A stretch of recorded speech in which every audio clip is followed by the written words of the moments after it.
지난 시간에 제가 지난번 설명했을 때 아브람과 롯이 촉적한 부가 많아지면서 부득불 헤어질 수밖에 없는 상황에 대해서 말씀을 드렸었습니다. 오늘은 이 삼손 아브람을 떠나서 여호와의 동산 같아 보이던 소돔 인근 지역까지 흘러 들어갔던 롯과 그 식솔들이 전쟁에 휩쓸리게 된 그런 사건에서부터 설교를 시작하려고 합니다. 사건의 배경은 이렇습니다. 롯이 살던 소돔을 비롯한 가나안 땅에는 여러 왕들이 있었습니다. 내가 그 각자 분할 통치하던 그런 영토도 있었죠. 그 왕이라는 존재, 그 규모가 우리가 좀 영화에서 보는 그런 중세나 판타지 영화에서 등장하는 그런 큰 그런 왕들까지는 아니겠지만 어쨌든 자기네가 점령하고 있는 지역에서는 무소불위의 권력을 가진 그런 사람들과 세력들이었을 겁니다. 그런데 그들에게서 조공을 받던 왕이 있었습니다. 그러니까 그들마저 복속시킨 왕이 있었습니다. 뭐 왕 중의 왕이라고 부르면 될까요? 어쨌든 그 인물의 이름을 성경은 그돌라오멜이라고 가르칩니다. 그러니까 그돌라오멜이라는 패권 군주 밑에 소돔 왕, 고모라 왕을 비롯한 여러 작은 왕 통치자들이 머리를 숙이고 그렇게 지내던 중이란 얘기죠. 가나안 정치 권력의 정점은 지금 그돌라오멜의 통치는 12년간 이어졌다고 이야기합니다. 그런데 12년이 지나면서부터 아니면 그 이전서부터 이 강력한 패왕의 권력에 문제가 발생하기 시작했습니다. 창세기 14장 4절을 한번 눈으로 보실까요? 제가 읽겠습니다. 이들이 12년 동안 그돌라오멜을 섬기다가 제13년에 배반한지라, 이렇게 말씀하고 있습니다. 이들은 소돔 왕, 고모라 왕, 스보임 왕, 소알 왕을 필두로 하는 가나안 땅의 여러 통치 세력들을 가리키는 것이죠. 이 그돌라오멜이라는 발음하기 힘든데 이 그돌라오멜이라는 권력자가 이러한 것들을 방치하기가 없습니다. 아마 내부 정비를 하면서 군비를 증강하고 전쟁 계획을 세웠을 것입니다. 그리고 14년에 이 그돌라오멜 엘람왕이라고 성경이 말하고 있는데 이 엘람왕 그돌라오멜 연합군, 그것을 편의상 동쪽 왕들이라고 칭합니다. 그리고 소돔왕 베라 연합군, 이 서쪽 왕들이라고 칭합니다. 이 두 세력이 가나안 패권을 두고 전쟁을 벌이게 됩니다. 결과적으로 반역을 일으켰던 이 서쪽 왕들이 크게 패했습니다. 물론 서쪽 왕들의 동조했던 여러 크고 작은 세력의 통치자들 역시 정벌을 당합니다. 특히 이 소돔 왕과 고모라 왕은 역청수렁에 빠져서 또는 거기에 갇혀서 고초를 겪게 되는데요. 동쪽 왕들은 이때 소돔과 고모라를 약탈하고 많은 전리품을 취하게 됩니다. 문제는 이 재물뿐 아니라 주민들까지 인질로 끌고 갔고 그 중에 아브라함의 조카 롯이 포함되어 있었다는 것이죠. 이 소식이 아브라함에까지 들어갔습니다. 그래서 아브라함은 즉각 행동에 나섭니다.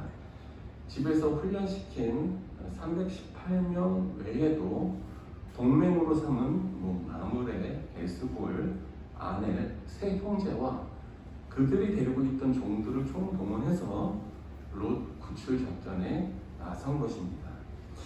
이 300명 좀 넘는 인원으로 무엇을 할 수 있을까 싶겠지만 기드온이 300명으로 미디안을 쳐부순 것을 생각을 해본다면 그것이 그리 작지 않은 인원일 수도 있겠다는 생각이 듭니다.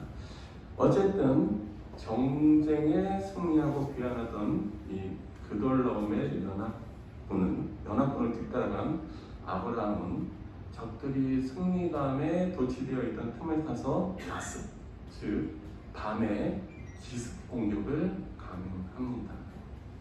이 한 번의 공격으로 그돌라오멜 연합군은 아브라함의 군대에 쫓겨서 가나안의 북쪽 경계 바깥으로 도망치게 됩니다. 그리고 아브라함은 모든 빼앗겼던 재물과 자기의 조카 롯과 그의 재물과 또 부녀와 친척을 다 찾아왔다고 16절에서 말씀하고 있습니다. 이 지금까지의 전개를 살펴보면 이는 아브라함 띄워주기처럼 보이기도 합니다. 아브라함 당대 가나안의 거대하고 막강한 패권 세력을 자신이 부리는 난랭종 318명만으로 무너뜨리고 그들이 탈취해갔던 재물과 사람 모두를 되찾아오는 일화는 우리가 흔히 발견할 수 있는 일종의 영담 같은 것이기 때문입니다. 아브라함이 패배시킨 그돌라오멜이라는 인물은 빈틈없고 뛰어난 인물이라고 전해집니다. 그런데 그돌라오멜이 거둔 두 차례의 대승은 지금 아브라함에게 패함으로 그 빛을 잃고 말죠. 아브라함을 가나안 사람들은 어떻게 인식을 하고 있었을까요? 한번 13절 상반절을 보도록 하겠습니다. 14장 13절 상반절을 보시면 이런 말씀이 있죠. 도망한 자가 와서 히브리 사람 아브라함에게 알렸다라고 이야기를 하고 있습니다. 이는 아브라함이 나는 히브리 사람이다 라고 말한 적이 없어요. 그렇기 때문에 전적으로 당시 사회에서, 가나안 사회에서 아브라함 일가를 가리켜 부르던 호칭임에 틀림이 없습니다.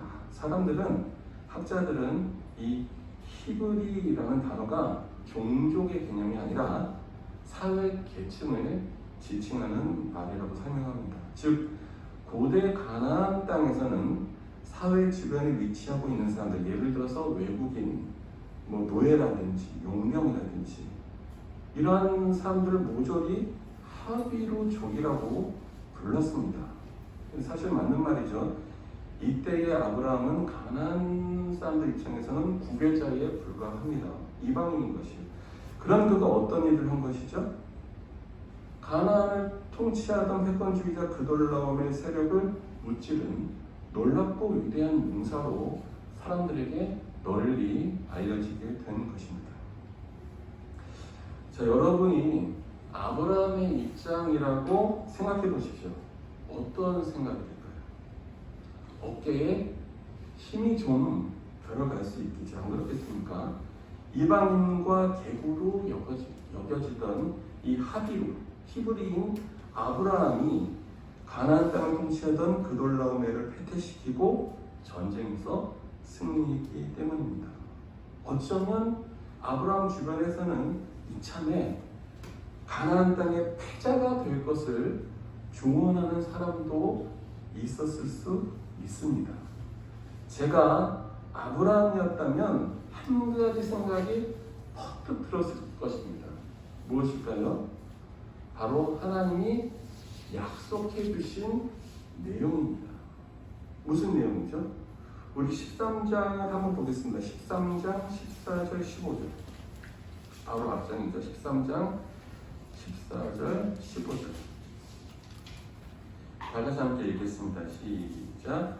롯이 아브라함을 떠난 후에 여호와께서 아브라함에게 이르시되 너는 눈을 들어 너 있는 곳에서 북쪽과 남쪽 그리고 동쪽과 서쪽을 바라보라. 보이는 땅을 내가 너와 네 자손에게 주리니 영원히 이르리라. 아멘. 이 말씀이 생각나지 않았을까요? 약속의 성취가 눈앞에 다가왔습니다. 그돌라오멜이 물러난 자리에 아브라함이 자신의 깃발을 꽂으면 되는 것이죠. 그러면 하나님께서 주시겠다 약속하신 가나안 땅을 큰 출혈 없이 접수하게 되는 것 아니겠습니까? 그런데 이야기는 그렇게 끝나지 않습니다. 17절 한번 보시죠. 14장 17절. 아브라함이 이런저런 복잡한 심경으로 되돌아오고 있을 때, 승리하고 되돌아오고 있었을 때 소돔 왕 베라가 그 앞에 나타납니다. 이어서 살렘 왕 멜기세덱이 나옵니다. 이 두 사람이 아브라함을 영접한 장소는 사회 골짜기, 곧 다른 말로 왕의 골짜기라 불리는 곳입니다. 공교롭게도 이미 왕으로 불리는 이들 2명과 가나안 패권군주 그돌라오메를 격퇴한 1명, 이렇게 3명이서 왕의 골짜기에 거기서 대면하게 된 것입니다. 어느 목사님이 왕의 골짜기에 대한 배경 설명하는 것을 본 적이 있습니다.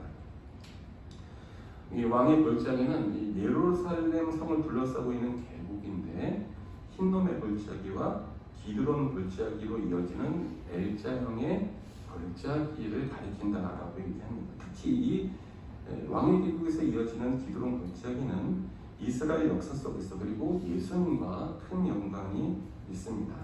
다윗 왕의 아들 압살롬이 반란을 일으켰죠. 그때 아들의 반란을 피해서 예루살렘 성을 빠져나온 다윗은 이 기드론 골짜기를 건너서 광야로 나갔습니다. 예수님도 최후의 만찬을 마치고 감난산으로 기도하러 가실 때 이 계곡을 지나서 가셨던 것이죠. 그래서 그 목사님이 이렇게 말씀하시더라고요. 왕의 골짜기는 왕의 자리를 내려놓는 자리가 아니냐 하는 그런 얘기를 했습니다. 그렇다면 정말 이 왕의 골짜기에서는 어떤 일이 일어난 것일까요? 한번 살펴보겠습니다. 18절에서 22절까지 보시면은 하나님의 호칭에 대한 언급들이 나오는데요. 이것들을 한번 주목하면서 같이 보시겠습니다. 자, 18절에서 22절 보시면은 반복돼서 나오는 하나님에 대한 호칭이 있습니다. 무엇입니까?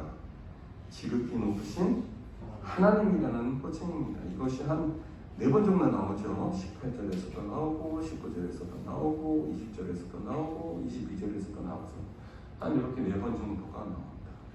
바로 이 부분, 지극히 높으신 하나님이라는 호칭을 통해서 우리는 아브라함의 신앙을 살짝 엿볼 수가 있고, 우리 신앙의 자세는 어때야 할지 고민해보는 그런 시간을 가졌으면 좋겠습니다. 우선 본문을 다시 한번 뚫어져서 쳐다보시면 지극히 높으신 하나님이라는 말이 다 같은 의미로 쓰인 게 아닐 수도 있겠다라는 생각이 드실 수가 있습니다. 우선 18절을 보시면 멜기세덱을 왕이자 제사장으로 묘사하면서 지극히 높으신 하나님이란 말을 사용합니다. 이는 현재 우리가 지금 이 시대를 살아가고 있는 우리가 사용하는 차원에서 지극히 높으신 하나님이라는 의미로밖에 별 무리가 없습니다. 왜냐하면 우리가 가지고 있는 이 지극히 높으신 하나님에 대한 개념은 모세로부터 기독 전통을 통해서 우리에게 전수되어 왔죠. 그리고 창세기의 저자인 모세, 이제 편의상 그렇게 말씀드립니다. 창세기의 저자인 모세가 멜기세덱을 평가하면서 그 인물의 정체성을 드러낼 때 지극히 높으신 하나님의 제사장으로 표현했다는 것이죠. 즉 성경이 멜기세덱을 그렇게 평가하기 때문에 우리의 신앙 전통과 일맥상통하는 차원에서 지극히 높으신 하나님이다, 이렇게 이해할 수가 있습니다. 반면 20절은 멜기세덱 자신이 한 말입니다. 거기에 등장하는 지극히 높으신 하나님은 구약 성경의 언어로 볼 때 엘 엘론이라고 합니다. 그리고 이 엘 엘론이라는 호칭은 가나안의 만신전, 요즘 뭐 판테온이라는 얘기 많이 하는데 정신에서 판테온이라고 하고 모든 신들이 모여 있는 그런 것들을 통칭할 때 일반적으로 쓰는 말인 거죠. 이 엘 엘론은 가나안의 만신전에 있는 여러 신 중 최고의 신을 가리킬 때도 사용하는 말입니다. 우리는 이미 앞서 말씀드린 것처럼 구약 성경의 맥락과 신약 성경의 흐름, 우리 기독교 전통 속에서 멜기세덱을 이해하기 때문에 멜기세덱이 가지는 상징성에 대해서는 잘 알고 있습니다. 이 부분은 아마 우리 유성민 담임 목사님이나 또는 제가 언젠가 설교를 통해서 다시 한번 자세히 언급드릴 때가 있을 것입니다. 어쨌든 가나안 땅에서 오랫동안 상주하고 있던 아브라함이 이 엘 엘론이 어떤 의미인지, 어떤 신을 가리키는지 어렴풋이나마 알고 있지 않았을까요? 그렇기 때문에 멜기세덱이 자기에게 다가와서 떡과 포도주를 주면서 지극히 높으신 하나님의 이름으로 복을 드릴 때에 지금의 우리와는 사뭇 다른 느낌으로 다가왔을 수도 있다는 얘기입니다. 그런데 여기서 우리는 중요한 사실 한 가지를 발견하게 됩니다. 왜 우리가 흔히 하는 속담 중에 이런 말이 있죠. 콩떡같이 말해도 찰떡같이 알아듣는다. 뭐 이런 얘기 있지 않습니까? 우리 다 같이 한번 멜기세덱의 축복문을 읽어보면 좋겠습니다. 19절 한번 보실까요? 19절 시작. 그가 아브라함에게 축복하여 이르되 천지의 주주이시오 지극히 높으신 하나님이여 아브라함에게 복을 주옵소서. 자, 그 다음 이어서 20절에서 멜기세덱은 아브라함의 영혼에 꽝 하고 커다란 울림 하나를 선사합니다. 아무래도 멜기세덱은 확실히 하나님의 제사장이 맞는 것 같아요. 자, 20절 상반절을 계속 읽겠습니다. 시작. 너희 대적을 내 손에 붙이신 지극히 높으신 하나님을 찬송할지로다 하매. 자, 여기까지. 자, 여기서 천지의 주제라는 말은 우주 만물의 창조자라는 얘기입니다. 멜기세덱은 이렇게 얘기한 거예요. 온 우주를 창조하신 엘용이여 아브라함에게 복을 허락하소서라고 기도한 이후에 아브라함이 알아듣도록 아브라함 너의 적 그돌라오메를 무찌르게 하신 엘용을 송축하라고 선포한 것입니다. 이를 풀어서 설명하면 다음과 같을 것입니다. 아브라함아, 내가 승리의 주역이 아니다. 그 승리는 천지를 지으신 지극히 높으신 하나님으로 말미암은 것이다. 내가 모든 빼앗겼던 재물과 부녀와 친척을 네 힘으로 다 찾아온 줄 아느냐? 아니다. 그 구원은 지극히 높으신 하나님으로 인한 것이다. 그러므로 너는 온전히 하나님께만 찬송과 영광을 돌려야 한다. 멜기세덱을 만나기 전까지 아브라함은 많은 고민을 했을 것입니다. 왜? 자신의 판단하기에 자기의 보기에 하나님의 약속이 이제 눈앞에서 이루어질 것만 같은 상황이었기 때문입니다.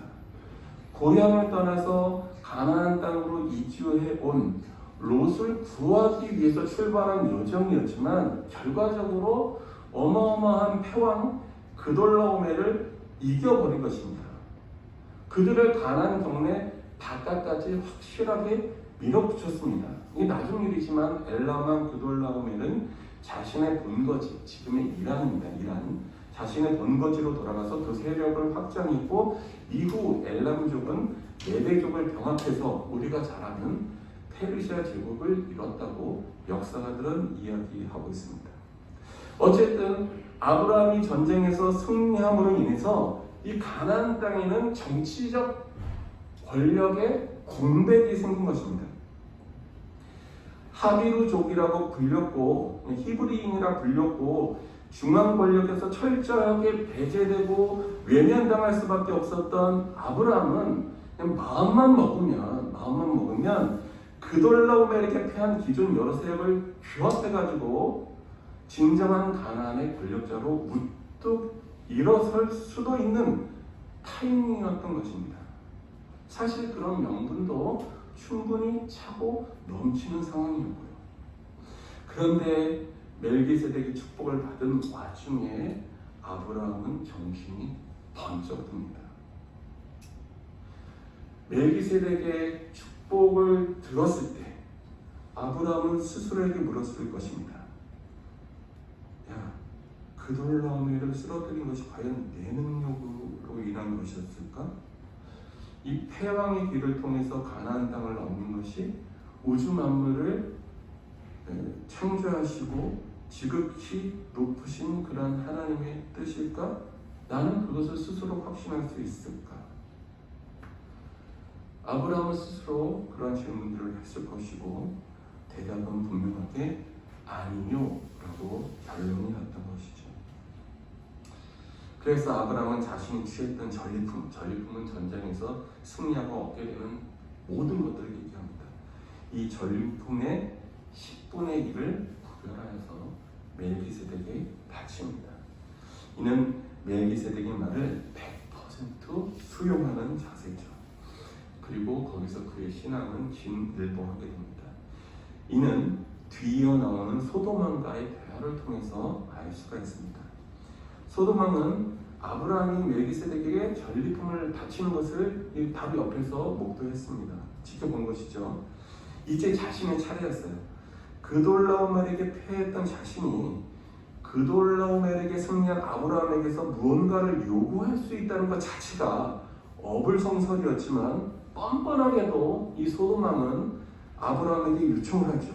21절을 한번 보시겠습니다. 21절 보시면 소돔왕이 아브라함에게 이르되 뭐는 내게 보내고 사람은 내게 보내고 뭐는 가져가라? 물품은 네가 가져가라. 참 생각해 보십시오. 살렘왕 멜기세덱은 개선장군 아브라함에게 그의 승전을 축하하면서 전쟁으로 인해 지쳐쓴 몸과 마음을 추스르도록 떡과 포도주를 가지고 나와서 아브라함을 영접했죠. 그러나 소돔왕은 어땠습니까? 빈손으로 나왔어요. 뿐만 아니라 물에 빠진 사람은 건져냈더니 보따리 달라는 식으로 전리품에서 물건은 아브라함 네가 갖고 사람들은 내게로 보내라고 요구를 합니다. 왜 사람은 보내고 물건은 네가 가져가라? 왜 그랬을까요?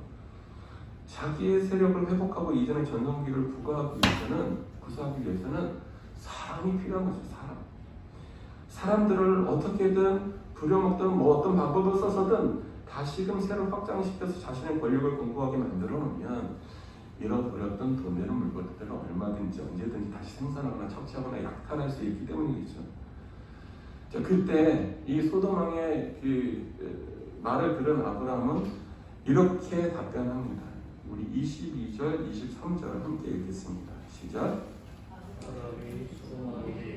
천지의 주제이시오 지극히 높으신 하나님 여호와께 내가 손을 들어 맹세하노니 내 말이 내가 아브라함으로 지도하게 하였다 할까 하여 내게 속한 것은 실 한 오락이나 들매금 한 가락도 내가 가지지 아니하리라.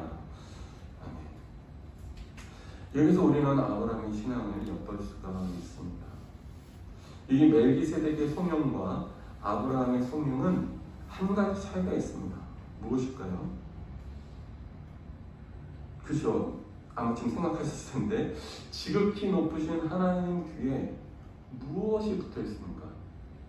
여호와라는 또 다른 호칭을 붙이고 있다는 점입니다. 그렇다면 이 여호와라는 이름이 아브라함 신앙에 있어서 어떤 의미가 있었을까요? 아브라함이 고대 그 다실론 세계에서 살아가던 사람임을 기억한다면, 그리고 하나님께서 아브라함에게 모세에게 그러하셨던 것처럼 자신에 대한 비밀을 풀어내 주신 것이 딱히 없다면 아브라함은 고대 다신교 세계관 속에서 하나님을 이해했을 수도 있다는 가정을 해볼 수가 있습니다. 어쩌면 맨 처음 하나님과의 만남은 실로 그러했을지도 모릅니다. 흔히 고대 족장 시대의 사람들이 개인 또는 부족의 신을 각각 섬겼던 것처럼 아브라함 역시 자신에게 나타나 이러고 저러고 명령을 내리는 하나님을 개인의 신으로 인식하고 여겼을지도 모를 일입니다. 그런데 아브라함이 일반적인 다신교 신간을 가지고 있지 않았다는 것은, 아니 당대의 신간과 사뭇 다른 면이 있었다는 것은 그가 신을 섬기는 것으로 얻게 되는 개인적 이득이나 영화를 결부지어서 자신을 부르시는 하나님과 거래하지 않았던, 딜하지 않았다는 점에서 우리는 확인할 수가 있습니다. 대부분 사람들은 자기가 신을 섬길 때 기브 앤 테이크였거든요. 뭔가 구했을 때 응답 일사 다시 섬기는 이런 관계였는데 아브라함은 하나님과 그런 일들을 하지 않았다는 겁니다. 여러분들이 창세기 12장부터 다시 한번 꼼꼼히 살펴보시면 아브라함은 하나님께서 말씀하실 때에 철저하게 말씀에 순종하는 모습을 보여주고 있다는 것을 쉽게 발견하실 수 있을 겁니다. 사실 아브라함이 마음속히 바라고 원하는 것이 있겠죠. 분명 자신의 대를 이을 자녀를 얻는 일입니다. 그런데 갈대아 우르를 떠났을 때부터 본문 14장 상황까지도 그는 아들이 없었습니다. 하지만 희한한 점은 응답이 전혀 없는 상황 속에서도 하나님을 배신하지 않았던 사실이죠. 끝까지 하나님을 신뢰하고 순종합니다. 이는 분명 당대의 사람들이 가졌던 일반적인 신뢰가 매우 다른 것입니다. 심각한 기근으로 이집트에 내려갔을 때조차도 그는 오로지 하나님만 바라며 살았습니다.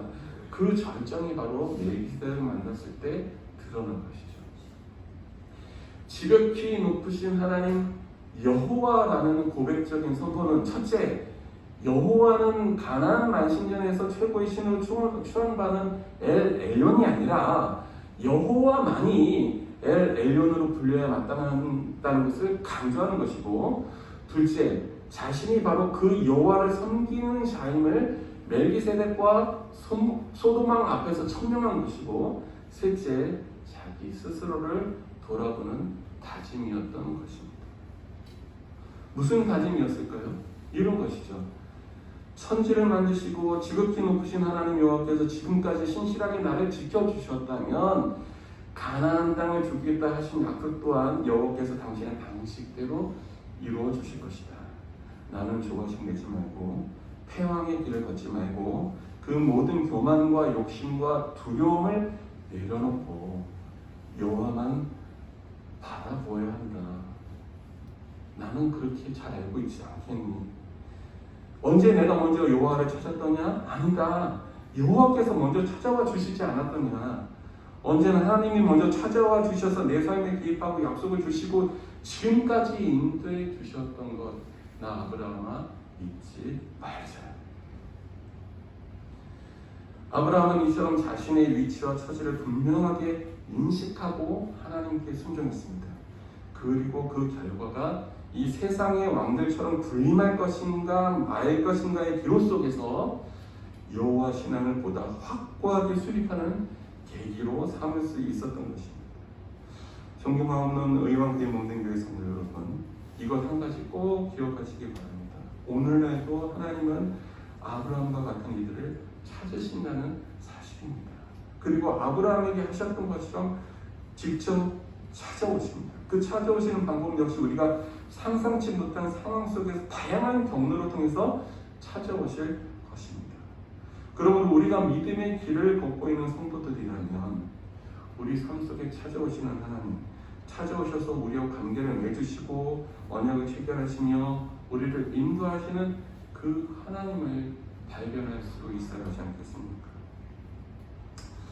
그렇게 하려면 우리는 먼저 각자의 삶을 좀 관조할 수 있어야 됩니다. 지금 나의 선택, 내 생각, 내 행동을 하나님과의 관계 속에서 아브라함처럼 찬찬히 조명해 봐야 합니다. 그렇게 성령 안에서 자신을 성찰해야 하는 것이죠. 그런 거룩한 습관을 가질 수 있어야 합니다. 물론 이 일은 쉽지 않습니다. 삶 속에서 자신을 돌아보는 일이 그렇게 쉬운 일은 아니죠. 설교가 길어집니다. 죄송합니다. 저는 주중에 사회복지사로 일하고 있습니다. 중증 발달 장애인들을 위한 주간보호센터가 직장입니다. 아침에 촬영 운행이 있어서 오전 8시 30분까지 출근을 해야 됩니다. 교통 상황을 고려한다면 한 7시 반쯤에는 차를 몰고 나가야 됩니다. 그리고 온종일 발달장애인들을 돌봅니다. 물론 하원하게도 차량 운행을 해야 합니다. 그런 구조이다 보니까 이 행정 업무가 있거든요. 행정 업무는 운행을 마치고 돌아온 한 5시 30분이 지나서 가능합니다. 그런데 결국 야근을 해야 하는 상황이 자주 발생하는 것이죠. 그렇게 일하다 집에 오게 되면 저녁 8시들은 9시, 10시가 되기도 합니다. 저녁 먹고 잠깐 앉아있으면 금세 잠잘 시간이 됩니다. 아마 직장인들이라면 비슷한 경험들을 다 가지고 계시겠죠. 그렇다면 이런 상황에서 우리는 언제 각자의 삶을 성찰해 볼 수 있는 것일까요? 저는 한 가지 실천하려는 게 있습니다. 내 삶을 관조하고 성찰하기 위한 일종의 노력입니다. 그 방법을 아브라함에게서 얻습니다.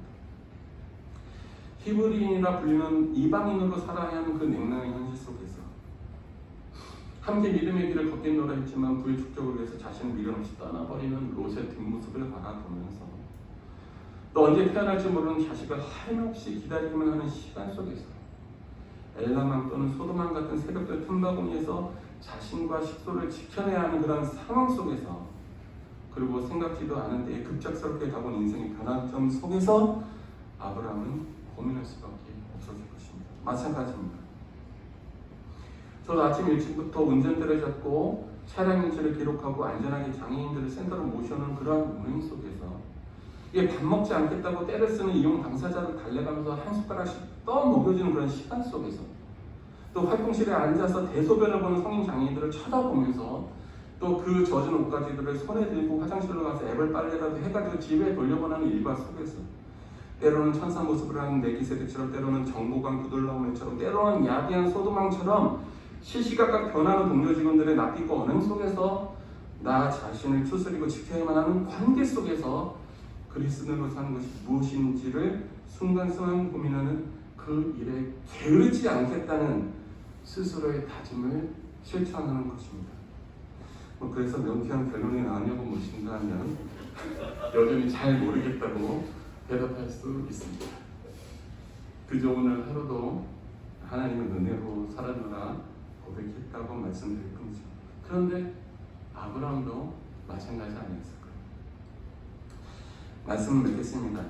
15장, 창세기 15장에 가면 드디어 하나님은 아브라함과 언약을 체결하십니다. 그리고 가나안 땅에 대한 구체적인 응답을 주세요. 15장 12절에서 16절 한번 같이 보시겠습니다. 자, 제가 읽겠습니다. 해질 때에 아브라함에게 깊은 잠이 임하고 큰 흑암과 두려움이 그에게 임하였더니 여호와께서 아브라함에게 이르시되 너는 반드시 알라. 내 자손이 이방에서 대기되어 그들을 섬기겠고 그들은 몇 년 동안? 400년 동안 내 자손을 괴롭히리니 그들이 섬기는 나라를 내가 징벌할지니 그 후에 내 자손이 큰 재물을 이끌고 나오리라. 너는 정수하다가 평안히 조상에게로 돌아가 장사될 것이요 내 자손은 4대 만에 이 땅으로 돌아오리니 이는 아모리 족속의 죄악이 아직 가득 차지 아니함이니라 하시다. 자, 최종적으로 아브라함과 그 자손에게 가나안 땅을 주는데 몇 년의 세월이 더 걸린다는 얘기입니다. 400년의 세월이 더 걸릴 것이라고 말씀해 주십니다. 이게 하나님의 응답이었습니다. 그렇다면 태양의 길을 걷지 않고 포기한 일, 그것은 아브라함으로서는 너무나도 다양한 일인 것입니다. 결과적으로 아브라함은 하나님의 마음을 합할 사람이니 이 질문된 것입니다. 존경하는 의왕교회 문등교회 성도 여러분, 우리가 걷는 이 길은 녹록지 않습니다. 많은 실패도 있을 것이고 아픔과 고통이 상쇄해 있을 수도 있습니다. 그럼에도 우리는 이 길을 걸어가는 것을 포기하지 않습니다. 왜냐하면 우리를 먼저 택해 주시고 찾아와 주시고 예수님을 믿어 구원에 이르게 하시는 하나님이 과거에도 그러하셨고 현재에도 그리하시며 앞으로도 함께 해주실 것을 우리가 믿기 때문입니다. 아무쪼록 어떠한 상황에서든 힘내시고 아브라함이 가졌던 여호와 신앙처럼 진리와 생명 되신 예수님 안에서 성령님을 의지하며 하나님 앞에서 신실한 자들로 꿋꿋하게 살아가시는 귀한 성도님들 되시기를 주님의 이름으로 부탁을 드립니다. 기도하겠습니다. 사랑이 많으신 하나님 아버지, 우리의 삶이 참 고달픕니다. 아픔이 있고 슬픔이 있으며 번뇌가 끊이지 않습니다. 그렇지만 변하지 않는 것 하나가 있음을 압니다. 바로 하나님이 우리의 아버지가 되시며 우리를 결코 포기하지 않으신다는 사실입니다. 그 은혜로 우리가 하루하루를 삽니다. 그것이 우리의 복이고 우리에게 주어진 인생길이며 거기에 끝에서 영광스러운 하나님의 얼굴을 배우게 될 줄로 믿습니다. 하나님, 아무쪼록 우리도 아브라함처럼 약속의 말씀, 소망의 말씀 끝까지 붙잡고 의지하며 살아가는 자들 되게 하시고 늘 하나님 앞에 순종하는 자들 되어서 크고 놀랍고 비밀한 하나님의 사역에 최종적으로 동참할 수 있는 자들이 되게 하여 주옵소서. 그런 그의 모든들과 되게 하여 주옵소서. 감사하고 예수님 이름으로 기도합니다. 아멘.